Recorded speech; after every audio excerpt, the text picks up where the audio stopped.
Dudes and dudettes, how are you guys? Welcome to my brand new segment on my channel called Game Reviews, where I'm going to be, as you may have guessed, reviewing games that I play, sometimes following gameplay, sometimes not at all. Sometimes I'm just going to be reviewing games that I've played but didn't really feel like they were worth doing any gameplays for my channel. And today I'm going to be starting with Gears of War Ultimate Edition, which I just played in my last video in case you guys haven't seen it. And here's the thing, guys. To those of you who don't know, I am a massive, huge, die-hard fan of the Gears of War franchise. I love every single game that they have ever released, ever since Epic Games and now the Coalition, and the first Gears of War game has come a long way since it first released in 2006. Now, third-person shooters are kind of my thing, I'm a really big fan of shooters in general, especially in third person. I don't really know why. First-person shooters, I don't have anything against them. I love Call of Duty and games of the sort, but third person, it makes it feel, I don't know, there is something more personal when you see just a gun. You feel like you're really in control. But third person, you see the character, you kind of identify with them more, and most of the time they talk and there's dialogue, and it's just in general a better experience for me than third person. Gears of War is my favorite franchise. My favorite game right now is probably Gears of War 4, not just in that franchise, but in all games in general, right up there with Rocket League and FIFA. But Gears of War Ultimate, guys, it's basically a remaster, of the first game that released back in 06, and the fundamental controls are the same. The game itself hasn't changed much, except obviously the graphics are much better. Playability is a little bit more polished, and the AI was tweaked, and the campaign got a few more, let's say, improved cinematic cutscenes, that were a bit more dynamic. And in general, the game was really, really good. I really enjoyed it, and as a fan of the series as a whole, I think that it was really interesting to see the first game sort of given a facelift, let's say, a high-definition facelift, and as if Gears of War was made in 2015, and not 2006. Really interesting concept. I really liked it.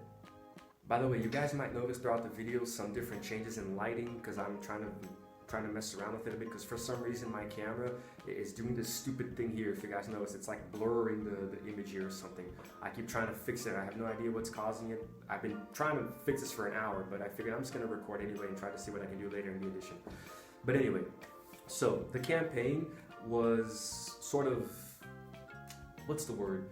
Well, the core campaign experience is the same, but there's been a few add-ons. They put in a level that used to be only on the PC version of the game, which is where you fight the Brumac, and I think it was really cool. I think it was awesome, it's just that whole sequence. It was epic, especially if you play it on hardcore or insane difficulty. Now, I've played it by myself, the campaign, before and after giving you guys the gameplay, and I also played it with a friend, but he sucks, so it wasn't a really good experience at all. And the thing is, guys, Gears of War is a very epic and dramatic game. There's a very rich backstory. The lore is really, really deep and meaningful. It's a very personal journey, and sorry, I'm paying attention to the lighting here. I think it's gotten a little better. And it's a very deep and personal journey. Marcus Phoenix is definitely one of my, if not my favorite video game character of all time. And he's just such a badass, and his whole story, and if you guys have played through the entirety of the games in general, spoiler alert, he has a son later on, and the journey continues. He marries Anya, which is one of the central characters in the previous games, and of course she dies, unfortunately. I say of course because she kind of has to, Marcus can't be happy, he can't catch a break, can he? And he and his son go on a journey, and you know what, I'm getting off topic. Gears of War Ultimate Edition. If you've played through the first game back in 2006, you know that it was ahead of its time, it was a one-of-a-kind shooter, and the Ultimate Edition, it takes you back to that time, but now it's sort of like making you feel like you're in the modern era of gaming, because of how good the graphics look. And honestly, it really impressed me. There were very few flaws, and it's so cool to go back in time, so to speak, almost 10 years ago, with all of my favorite weapons, because the Gears of War games, they always update the weapons, they give you new toys to play with, but come on, let's be honest, we all love the classic Lancer and Nasher combo, with maybe a bolt talk here in your hip and some frag grenades, and seeing the way that the game was so primitive back then, there were very few executions. You could basically just chainsaw and curb stomp and that's it, And like Gears of War games now, they have way too many executions. Not that it's a bad thing, but when you sort of return to the fundamentals, the original game, you see that it was much more simple. You know, it was simpler. It was just, you know, chainsaw, curb stomp, and melee, and this and that. You know, it was much simpler. It was definitely strange after playing Gears 2, 3, and Judgment, then going back to Ultimate, and it's like, wow, where are all the executions? Where are all the new weapons? Where's this and that? You know, you can't revive yourself, you know? But it's really cool. The gameplay experience was the same, and it was better because it looked so dark and moody with the new cinematic updates, you know? And online is probably a pain, you know? I stay as far away from online versus as possible because I rage too quickly, so screw that. But I might give it a try. Because Ultimate Edition shipped out with just the campaign and versus, pretty much. You know, there was no horde, no crazy online mode matches, you know. Because to me, the best part about the later Gears of War games was horde. You know, I am addicted to horde in Gears of War 4, and I'm pretty sure I'm going to get addicted to it in Gears 5 also. And to be honest, guys, I mean, I don't know, it's very nostalgic. It really took me back. It brought me way back to Gears of War, you know, 6, you know, it's like feeling that, but also mixing it with the new modern take on the game, you know. I really miss the old days, you know. Wow. The Gears of War series as a whole really like paved the way for many games that came after it, you know. And you can't really blame third-person shooters for copying off of Gears because it was the standard, you know, for games of that genre.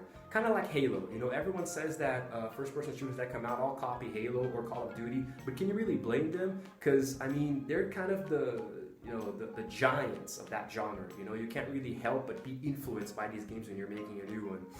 And I think it's pretty cool how Ultimate Edition came out, you know, and finishing the campaign on any difficulty in Ultimate Edition feels even more wholesome, you know? You feel more accomplished than when you did it back in 2006 because everything looks much better now, you know? General Rom is like, he looks menacing as hell, man, you know? He looks even tougher than he did back then. And the Locusts are, the AI is a little bit more improved in this game because the AI in the first game, God, Gears of War was notorious for having extremely crappy AI. You know, like you would get down and the characters would not revive you for the life of them, you know? And it was terrible, especially when you were playing campaign by yourself, you know? I mean, Jesus, Dominic Santiago was the worst AI character in history back then. Of course, as time went on, it got better, but back then, that Gears of War was just, it was, oh my God. It was a near perfect game, but one of the things that dragged it down was the crappy AI. And Gears of War Ultimate did make that a little better. They improved on it, but just enough for it to be noticeable, but still not good enough for you to not rage when you're playing by yourself with the AI. You know, they don't revive you for jack squat. So I guess that's kind of in the nutshell, guys. You know, I mean, there weren't too many differences. You know, there wasn't so much that I can record like a 20-minute long video explaining to you guys, you know, everything. But in general, I really liked it. I really enjoyed the experience. And if you guys haven't already, check out my gameplay. You know, I left a link here at the beginning of the video, and I'll also leave it in the description. And this is a whole new segment where I'm going to be reviewing games, so check out this playlist that I'm going to create now after this video to always, you know, see what I'm going to be reviewing, because I'm going to be doing a lot of different games, you know, starting with Gears. It's very likely I'm going to be playing Gears 4 and 5 after this and doing that whole saga, you know, and then getting into some other games like Rocket League, for example, and also Blair Witch. So if you like gaming content in general, reviews, gameplays, things like that, opinions on anything versus too, you know, subscribe, guys. I'm going to be having probably a new segment coming out soon called Clash, where I'm going to be putting things against one another. For example, PES, FIFA, you know, Call of Duty, Battlefield, things like that. All different kinds of genres, right? There's a dog barking. Stop barking. So that's it, guys. I apologize already ahead of time if the lighting in this video is a little strange, because I've been experimenting with it, you know, to see what's the best way to get it. Maybe I'll edit it.